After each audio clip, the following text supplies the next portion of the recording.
गुम्मा केनको तोमियुकासी भन्ने ठाउँमा आइटी पढेका केटाहरूको लागि काम आएको छ है।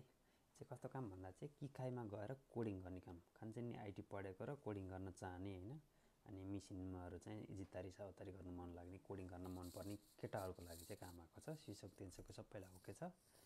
गुम्मा केनको तोमियुकासीमा गर्नुपर्ने काम चाहिँ कस्तो हुन्छ भन्दा तपाईको चाहिँ रोबोटिकहरू भयो, अनि चाहिँ अहिलेका हाइब्रिड गाडीहरू भयो हैन।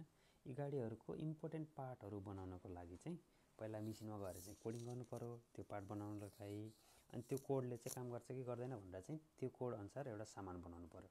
अनि त्यो सामान ओके छ कि छैन भनेर फेरि अर्को मेसिनमा लगेर चेक गराउनु पर्यो। अनि ओके छ भने त्यही किसिमको सामानहरू चाहिँ बनाउँदै जानु पर्यो। त्यो भएको हुनाले चाहिँ पहिला चाहिँ मेसिनमा कोडिङ गर्ने, अनि कोडिङ ओके छ कि छैन भने त्यसलाई टेस्ट गर्ने, अनि टेस्ट गरेर ओके छ भने त्यही अनुसारले चाहिँ सामानहरू बनाउँदै जाने, त्यो खालको काम आएको छ केटाहरूको लागि। यसमा स्टार्टिङ स्यालेरी चाहिँ 20 मानदेखि छ। वर्षमा 2 पटक बोनस पनि हुन्छ। काम गर्ने टाइम चाहिँ बिहानको 8:30 देखि बेलुका 5:15 सम्म, बिचमा 1 घन्टाको ब्रेक हुन्छ। हप्ताको 2 दिन चाहिँ बिदा हुने, 5 दिन काम गर्नुपर्ने। 110 दिनको बिदा हुन्छ। त्यो चाहिँ गोल्डन विकहरू, ओभन, निमाचिनेन्सीहरू चाहिँ अलिकति लामो समय बिदा हुन्छ। रुमहरूको पनि कम्पनीले व्यवस्था गरिदिएको छ। कम्पनी नजिकै चाहिँ आपातो खोजेर राखिदिन्छ कम्पनीले। हुन्नेन फुटान चाहिँ 2 मान जस्तो मात्रै हुन्छ है, त्यहाँ धेरै चाहिँ लाग्दैन। त्यसमा चाहिँ अब कोनिची चाहिँ आफै तिर्नु पर्यो। रुमहरूको चाहिँ कम्पनीले व्यवस्था गरिदिएको छ।